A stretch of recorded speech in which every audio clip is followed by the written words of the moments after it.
Okay, you've seen this comic all over LA and Huntington Beach.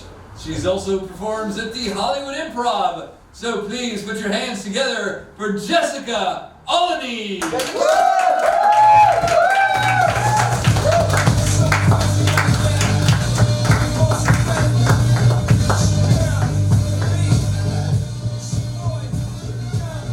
I'm on board with every tax thing you said because I don't understand taxes, so you gotta vote for me, for sure.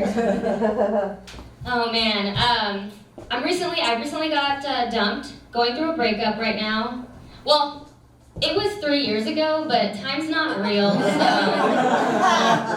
we can say recently. But being single in your 30s, people treat it like a disease, like a cancer, that they're just praying. Our Father, whose Venus is in retrograde, please help her out. Just praying that you get to the other side of it, you know? And people who are in relationships love to give you advice that you did not ask for. And they love to say the same thing. Their advice is, well, when you least expect it, it'll happen. Like, have you lived life? I'm ready for everything to happen all the time, all at once. You know what I mean? I've thought of every scenario and how it can play out. And if that doesn't happen, I know how else it can play out. And if that doesn't happen, I have 5 other ways that this could possibly go. I've thought about it. I welcome, well, you know what, dating though, I have realized I actually do have a bias against my people, which is short people. I do. Sue me. I want my kids to have a shot at being average height, you know what I mean? I think that's what I owe it to them. I should probably date NBA players, to be honest, because, I'm 4'11", 6 feet, we'd average, 5, 6.5? They say size doesn't matter, but that ½ inch, we all know matters, you know? I do appreciate people's advice when it comes to dating. The only person I don't appreciate it from is my mom. Not her dating advice. She likes to say, Jessica, just settle. You're 33, just settle. That's not great. And she's like, well, don't settle, but you should totally lower your expectations. I'm like, that's worse. That's worse. Most parents will tell you, you deserve the best, so shoot for the stars. And my mom is like, you shoot for mediocrity and keep your fingers crossed. Hope something comes from it. She's cool. The older you get, the more your parents become your best friends. You're like, man, you're really cool. Well, my mom's more like that friend you don't see often. So you call and you're like, hey, we should hang out. And then 10 minutes in, you're like, fuck, I remember why we don't hang out. She's like that friend to me. I do have a lot of respect for her. She raised me and my 3 older siblings by herself. She got us through high school, college. Between the 4 of us, 3 have master's degrees. I mean, you can guess which one does not have their master's degree. Just keeping it fun. I'm the youngest, and the youngest always gets kind of the short end of the stick.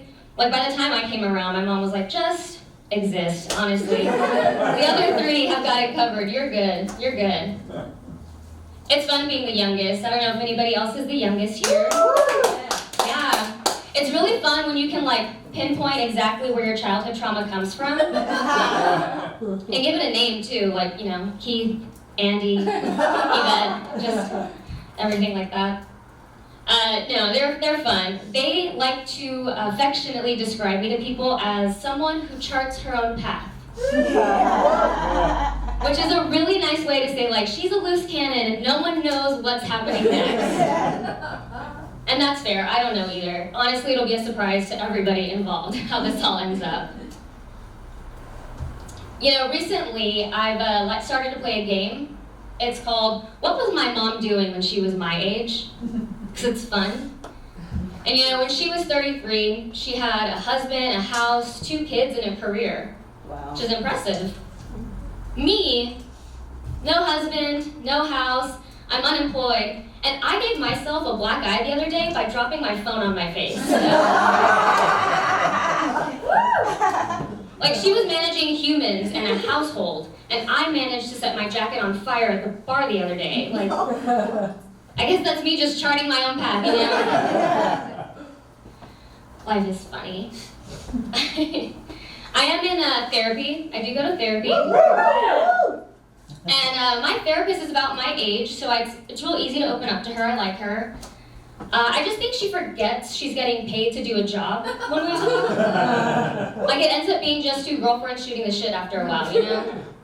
Because, like, she'll come in and she's like, Jessica, I am so annoyed today. And I'm like, oh, you first. You go first. If there's time, we can get to my stuff. But you know what? I was in a sorority in college, so I'm used to paying for my friends. So it honestly checks out. It's honestly fine. I am recently unemployed, so got a lot of free time on my hands. And people are like, what are you going to do for money? It's obviously the first question, right? And I've got it figured out. I'm going to start getting residuals, like actors do, from all the guys that I've dated. It's an extensive list. Because I think it'll work out. You know, like, if you've seen me naked and thought about it after, pay me. Like, if we've had sex and that's played in your head like an old Office rerun, dude, I'm gonna send you an invoice. That's showbiz, babe. That's showbiz. Like, imagine the guys that I sent nudes to who never deleted it out of their phone. That's a monthly residual coming in. Like, God. Not to brag, but I would, you know, be able to buy things like organic. It would be amazing. I always think news are funny because people are like, oh, I would never. And I'm like, oh, you're so boring. God. I'm like, well, Jessica, what if it, you know, ends up online? And then you can never do things like run for political office.